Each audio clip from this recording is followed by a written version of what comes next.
महाराष्ट्र क्रांती news, आवाज सर्वसामान्यांचा। महाराष्ट्राच्या राजकारणात महत्त्वाची मानली जाणारी 2024 विधानसभा मंत्रिमंडळाचे शपथविधी समारंभ नुकताच नागपूर इथं पार पडला।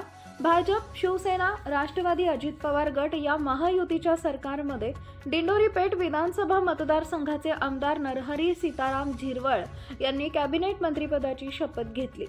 या ऐतिहासिक क्षणामुळे दिंडोरी शहरासह संपूर्ण तालुक्यात आनंदाची लाट उसळली आहे। नरहरी झिरवळ यांच्या शपथविधीनंतर त्यांच्या समर्थकांनी ढोल ताशांच्या गजरात आनंदोत्सव साजरा केला आणि कार्यकर्त्यांनी शहरात एकत्र येत नाचगाणी करत जल्लोष केला आणि एकमेकांना पेढे भरवत आनंद व्यक्त केला।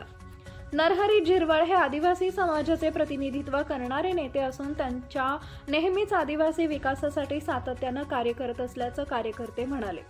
त्यामुळे त्यांना आदिवासी विकास खात्याची जबाबदारी मिळावी अशी मागणीही समर्थकांनी केली आहे। कार्यकर्त्यांचे आश्वासक मत कार्यकर्त्यांनी सांगितलंय की नरहरी झिरवळ यांच्या नेतृत्वामुळे दिंडोरी तालुक्याचा विकास वेगानं होईल।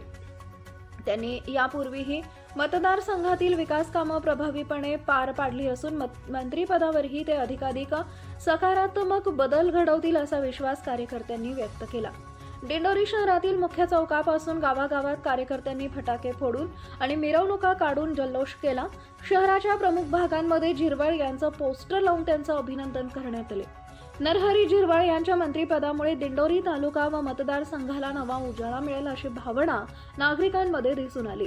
त्यांच्या शपथविधीनंतर तालुक्यातील विविध भागांमधून अभिनंदन संदेशाचा वर्षाव होत आहे। महाराष्ट्र क्रांती न्यूजसाठी मुख्य संपादक प्रकाश बागुल, दिंडोरी, नाशिक। अशाच नवनवीन बातम्या पाहण्यासाठी आमच्या महाराष्ट्र क्रांती न्यूज या YouTube चॅनलला लाईक करा, सबस्क्राईब करा आणि बेल आयकॉनला प्रेस करा।